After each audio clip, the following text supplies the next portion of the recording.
My name is Makayla Weiss. I am our adapted PE teacher for all three middle schools here in the district. Terri Bostrom reached out to me a couple weeks ago asking if anyone had anything they needed to be built. My name is Terri Bostrom. I've been the technology education teacher here for almost 30 years at East Middle School.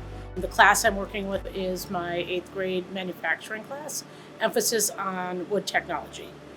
The kids that are working on the ramp right now are kids that were done with the design projects that we already gave them.